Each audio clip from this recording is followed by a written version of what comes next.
Endi bilaman bilan sporlashmaydi. 5 ga 30 nima, 0 ga 20 nima va qanaqa moy quyish kerakligini. Akalar, biza Valvolinni asosiy laboratoriyasiga kelganmiz. Yonimizda bo'lsa Yonik akamiz.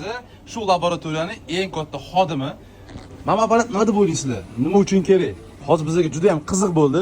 Shu paytgacha jang qilib kelganmiz-ku, 5 ga 30, 0 ga 20 nima deb. Mana shu apparat o'sha moyizni 0 ga 20 mi, 5 ga 30 mi aniqlab beradigan apparat ekan. Qisqa qilib tushuntiraman.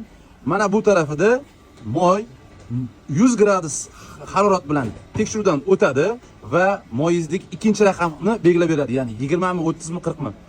Bu tarafida bo'lsa 40 gradus temperaturada, ya'ni haroratda tekshiruvdan o'tib, moyizni birinchi raqami, ya'ni 5 ga 30 mi, 0 ga 20 mi, 10 ga 40 mi o'shani aniqlab beradi. Ya'ni ikkalasi ham moyni viskozitet, ya'ni quyushqoqlik darajasini o'lchab beradigan laboratoriya sharoitidagi apparat. Juda ham qimmat turar ekan. Akamizga rahmat.